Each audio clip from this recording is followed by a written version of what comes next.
जादुई कहानियाँ देखने के लिए हमारे चैनल को सब्सक्राइब करें और बेल आइकन जरूर दबाएं। बहुत समय पहले की बात है। एक गांव में रेखा और शीला नाम की दो बहनें रहा करती थी। दोनों बहनें ही एक दूसरे का सहारा थी, क्योंकि उन दोनों के माता पिता उन दोनों को बचपन में ही छोड़कर स्वर्ग चले गए थे। शीला, कुछ नाश्ता कर लो, तुमने सुबह से कुछ भी नहीं खाया है। ऐसे भूखी जाओगी तो बीमार हो जाओगी। नहीं नहीं दीदी, मुझे बिल्कुल भी भूख नहीं है। मैं वही कॉलेज के बाहर कैंटीन में खा लूंगी। आप मेरी चिंता मत कीजिए। रेखा शीला की बड़ी बहन थी। रेखा बहुत ही ज्यादा समझदार लड़की थी। वो कपड़े सिलने का काम किया करती थी। उसे अपनी बहन की बहुत परवाह थी। वो अपनी बहन को पढ़ा लिखा रही थी।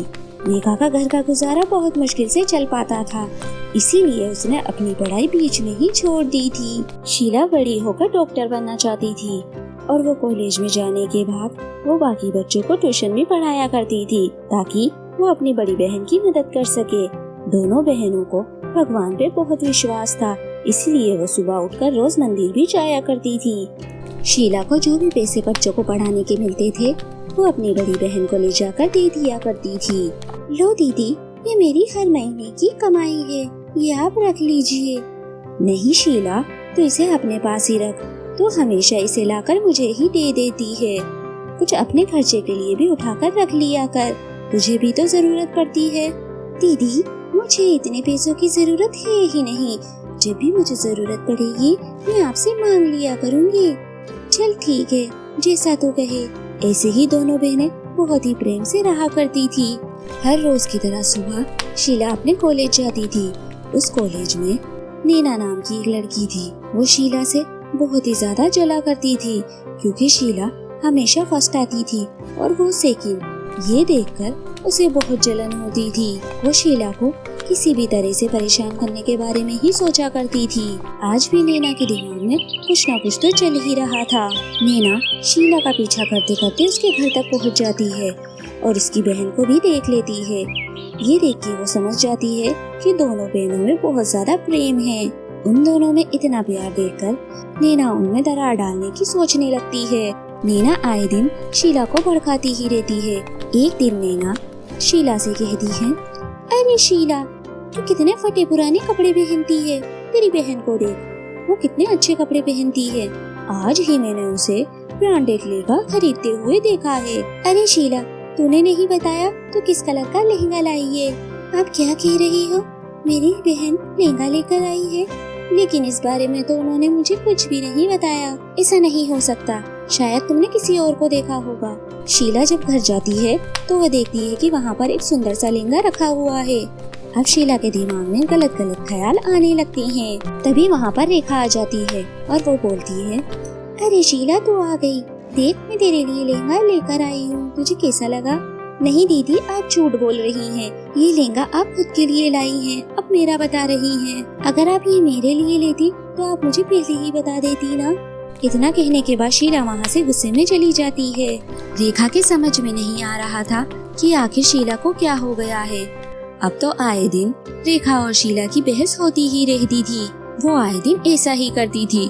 दोनों बहनों में बहुत ज्यादा फूट पड़ने लगी थी, सिर्फ और सिर्फ नैना की वजह से।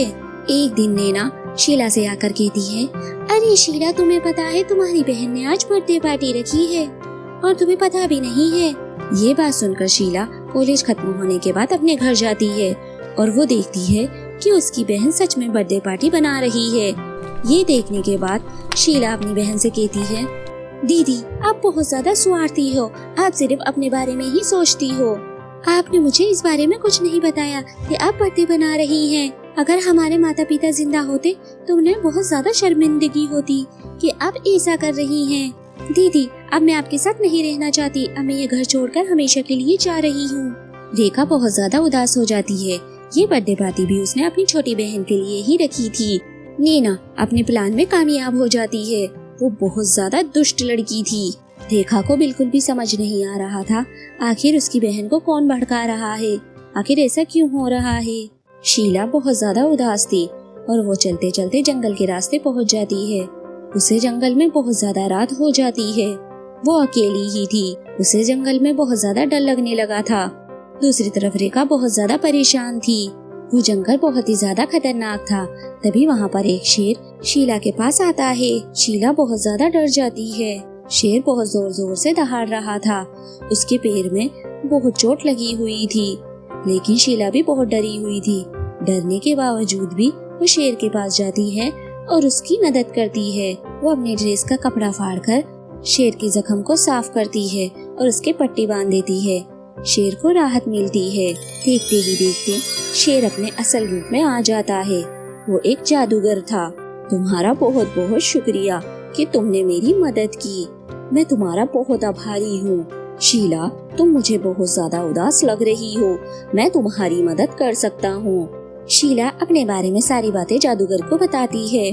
जादूगर अपनी शक्तियों से शीला के बारे में सब कुछ पता कर लेता है। जादूगर अपने गोले में शीला को सब कुछ दिखा देता है। शीला को ये सब पता चला उसकी बहन की कोई गलती नहीं है।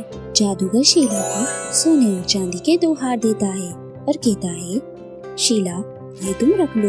ये तुम्हारे बहुत काम आएंगे और तुम्हारी बहन जरूर मानेगी। वो तुमसे बहुत प्यार करती है। ये 2 सोने और चांदी के हार है। इसकी मदद से तुम्हारा रिश्ता पहले की तरह हो जाएगा। सोने के हार से तुम बहुत कुछ मांग सकती हो। तुम्हारी जिंदगी बहुत ज्यादा अच्छी हो जाएगी और इस चांदी के हार से तुम दोनों बहनों का रिश्ता पहले की तरह मजबूत हो जाएगा और तुम्हें कोई भी तोड़ नहीं सकेगा। शीला अपने घर जाती है और वो अपनी बहन को सोने और चांदी के हार के बारे में बताती है। एक बहन सोने का और दूसरी बहन चांदी का हार पहन लेती है। दोनों बहनें अब बहुत खुश थी और एक दूसरे को गले लगा लेती है। अब वो सोने और चांदी की मदद से बहुत कुछ मांग लेती है और अपनी हंसी खुशी जिंदगी जीने लगती है और साथ ही साथ वो दूसरों की भी मदद करती है।